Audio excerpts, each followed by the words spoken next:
যে কোনো জায়গাতে প্রচুর বিরিয়ানির দোকান আছে, ছোট বড় সমস্ত বিরিয়ানির দোকান আছে।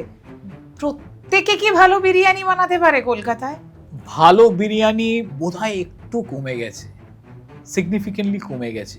কারণ আজকে যদি একটা বিরিয়ানির দোকান ওপেন হয়, সেখানে কোনো একজন ফুড ব্লগার চলে যাবেন এবং বলবেন দুর্ধর্ষ বিরিয়ানি, মাংসটা ভীষণ সফট, চলে আসবেন, কিন্তু আলটিমেট সেখান থেকে সেটা পাওয়া যাচ্ছে না। এবার সমস্যাটা হচ্ছে কি বলতো, আপনি দেখছেন কেন? হ্যাঁ, আপনি দেখছেন কেন? আপনাকে কেউ বলেনি, বা যে ওই করছে ফুড ব্লগিং করছে সেও বাড়িতে এসে বলে যায়নি আমারটা দেখুন, দেখে আপনি ওখানে যান। তা আপনি দেখছেন।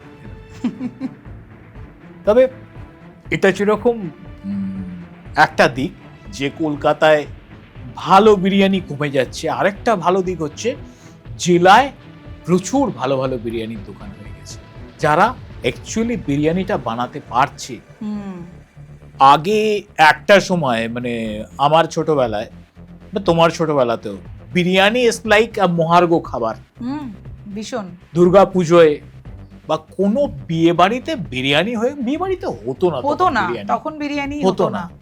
মানে একটা বিরিয়ানি বাক্স ওই কাগজের গার্ডার দিয়ে আসছে, মানে বিশাল ব্যাপার, বিশাল ব্যাপার।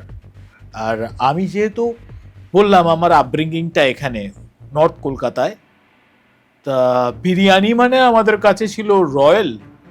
আর বাবা একটা বিরিয়ানি আনতেন, বাবা সেন্ট্রাল, যেখানে মেট্রো, ওখানে শাহী দরবার বলে একটা রেস্টুরেন্ট ছিল। রেস্টুরেন্টটা উঠে গেছে, মানে মিড 90s উঠে গেছে। আজও কিন্তু নর্থ কলকাতায় ভালো বিরিয়ানি নেই। তুমি যদি শোভাবাজার, শ্যামবাজার, হাতিবাগান দেখো, আমি ফ্র্যাঞ্চাইজি বিরিয়ানিগুলোর কথা ছেড়ে দিচ্ছি, সেরকম ভাবে একটা যে প্রপার বিরিয়ানি দোকান লাস্ট 5 বছরে এস্টাবলিশ হয়েছে, স্টার হয়েছে, সেরকম কেউ নেই। এবার আমি ভুল হতে পারি, আমি যে পৃথিবীর সবটা জেনে বসে আছি তা তো নয়, হয়তো আছে না, আমি জানি না, কিন্তু আমার চোখে পড়েনি, আমার সেরকম চোখে পড়েনি। এটা একটা দুঃখ আমার। সাউথ কলকাতায় কিন্তু অনেক ভালো ভালো বিরিয়ানির দোকান হয়ে গেছে, অনেকগুলো।